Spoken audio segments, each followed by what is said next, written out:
Bismillahirrahmanirrahim. Assalamualaikum warahmatullahi wabarakatuh dan salam sejahtera untuk kita semua.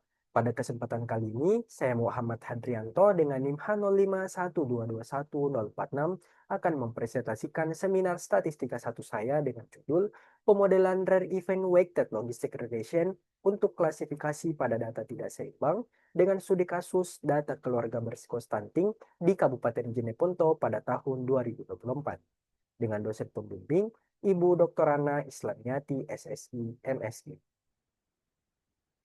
Adapun pokok pembahasan kita pada kali ini, yang pertama adalah pendahuluan, yang kedua teori, yang ketiga metode penelitian, dan yang keempat daftar pustaka. Pokok pembahasan yang pertama adalah pendahuluan. Klasifikasi merupakan metode yang digunakan untuk memetakan suatu objek ke dalam kelas tertentu berdasarkan sekumpulan atribut atau fitur yang dimilikinya. Metode ini banyak diterapkan di berbagai bidang seperti kesehatan, keuangan, manufaktur, hingga perdagangan sebagai alat bantu pengambilan keputusan pada permasalahan yang kompleks berbasis data. Beragam metode dapat digunakan untuk tugas klasifikasi, antara lain pendekatan dengan statistika klasik, yaitu analisis diskriminan dan regresi logistik, serta pendekatan computational programming, yaitu artificial neural network, naive Bayes, classification and regression tree, supervector machine, dan sebagainya. Salah satu metode statistika klasik yang sering digunakan adalah analisis regresi logistik. Regresi logistik digunakan untuk menganalisis hubungan antara satu atau lebih variabel prediktor dengan variabel respon kategorik. Metode ini dibedakan menjadi 3 jenis, yaitu regresi logistik biner yang digunakan ketika variabel respon memiliki 2 kategori, regresi logistik multinomial yang digunakan untuk variabel respon dengan lebih dari 2 kategori, dan regresi logistik ordinal yang digunakan ketika variabel respon memiliki urutan peringkat. Keunggulan utama dari regresi logistik adalah menghasilkan probabilitas kejadian suatu kelas, sehingga hasilnya mudah dipakai dalam pengambilan keputusan berbasis risiko. Meskipun demikian, regresi logistik memiliki keterbatasan ketika salah satu kelas memiliki jumlah sampel lebih besar dari kelas lainnya yang disebut dengan data tidak seimbang. King dan Zen tahun 2001 menyatakan bahwa ketika regresi logistik digunakan pada data tidak seimbang, maka classifier cenderung menihilkan peluang dari kelompok minoritas, sehingga tingkat ketepatan yang dihasilkan menjadi kurang baik.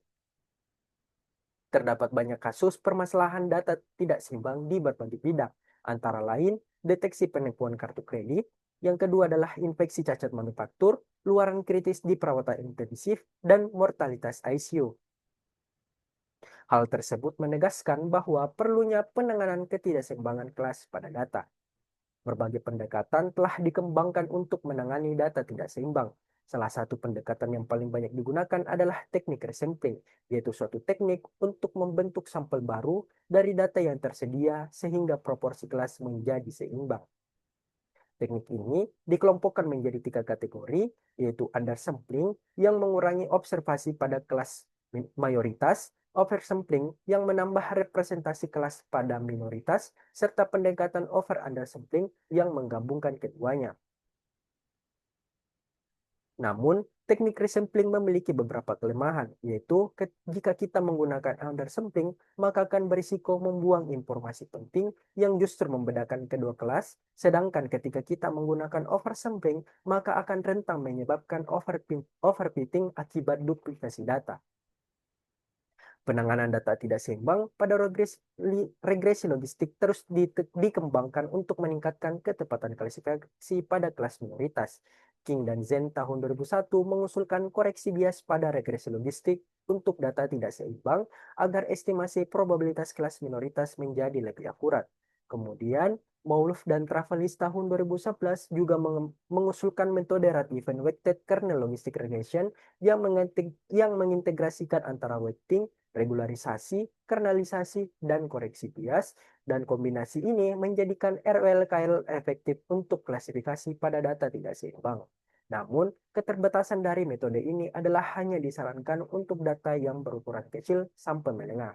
Untuk mengatasi hal tersebut, Moulf dan Siddiqui pada tahun 2014 mengusulkan metode Rare Event Weighted Logistic Regression yakni regresi logistik linear berbobot yang dirancang untuk data besar dengan melakukan regularisasi dan pembobotan. Penelitian terdahulu mengenai penerapan REWLR telah dilakukan oleh Trias Moro DKK pada tahun 2018 yang membandingkan REWLR dengan Truncated Regularized Prior Correction atau TRPC pada klasifikasi kesejahteraan rumah tangga di Bali. Hasilnya menunjukkan bahwa REWLR memberikan kinerja yang lebih baik dibandingkan TRPC dengan nilai AUC sebesar 83,5%. Kemudian, Merdiko dan Ratnasari pada tahun 2022 juga menerapkan REWLR pada data jenis perceraian di Kabupaten Bojonegoro yang tidak seimbang dan memperoleh hasil kinerja dengan kategori Good Classification. Kemudian, Namba DKK pada tahun 2023 menerapkan REWLR untuk memodelkan status kemiskinan rumah tangga pada data Susenas Provinsi Jawa Timur yang tidak seimbang. Hasilnya menunjukkan bahwa REWLR mampu menangani data tersebut dengan cukup baik.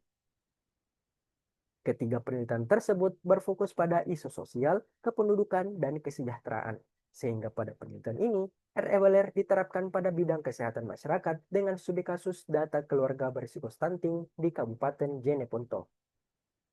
Stunting merupakan masalah gizi kronis akibat kekurangan nutrisi dalam jangka panjang yang dapat dimulai sejak kehamilan, tampak pada anak usia sekitar 2 tahun, dan berdampak jangka panjang pada kesehatan, perkembangan kognitif, serta produktivitas di masa depan.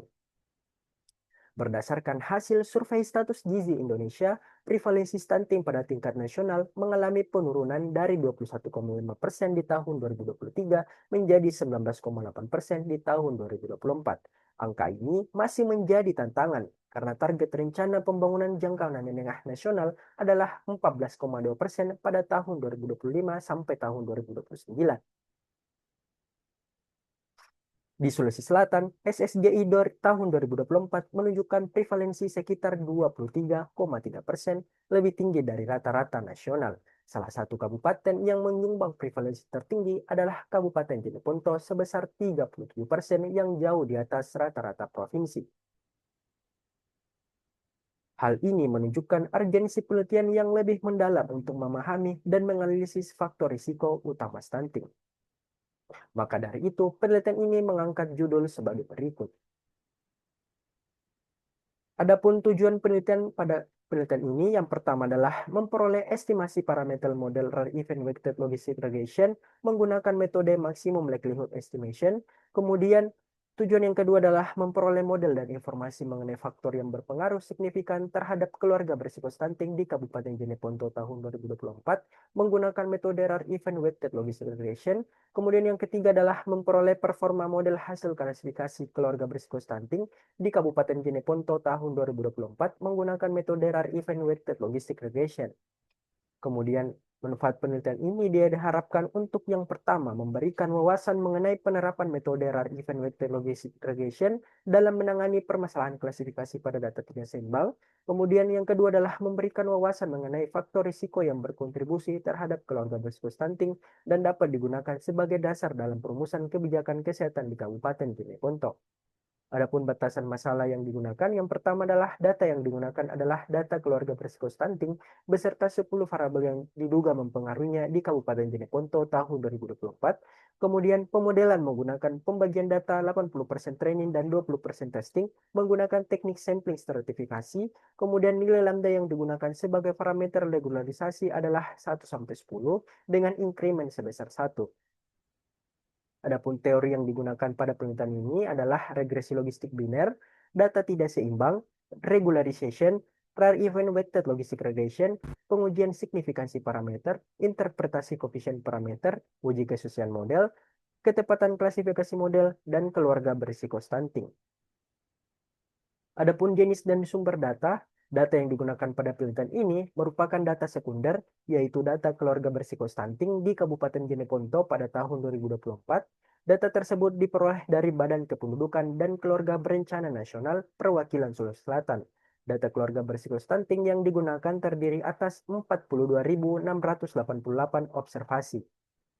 Adapun variabel yang digunakan terdiri atas 11 variabel dengan satu variabel respon yaitu keluarga berisiko stunting, dengan 10 variabel prediktor yaitu status hamil, keluarga memiliki baduta, kondisi sumber air minum utama, kondisi tempat buang air besar, keluarga memiliki pus terlalu muda, keluarga memiliki pus terlalu tua, keluarga memiliki pus terlalu dekat, keluarga memiliki pus terlalu banyak, keluarga mendapatkan bansos, dan keluarga mendapatkan pendampingan KIE.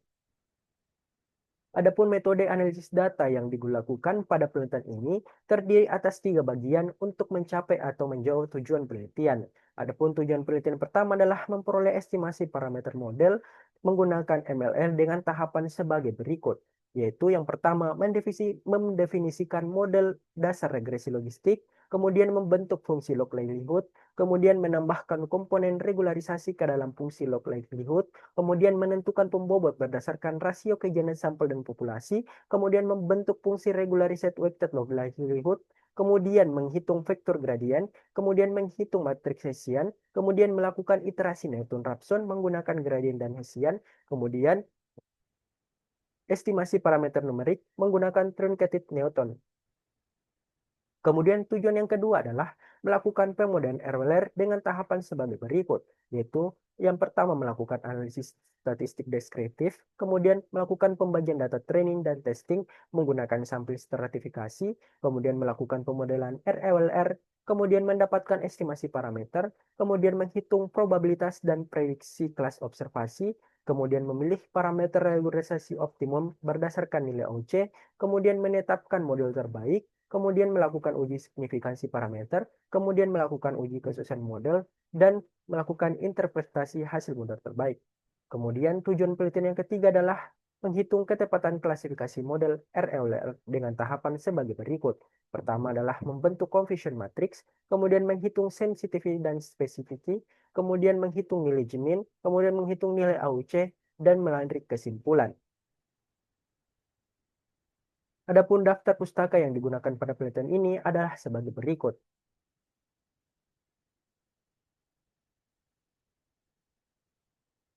Baiklah, terima kasih atas perhatiannya. Wassalamualaikum warahmatullahi wabarakatuh.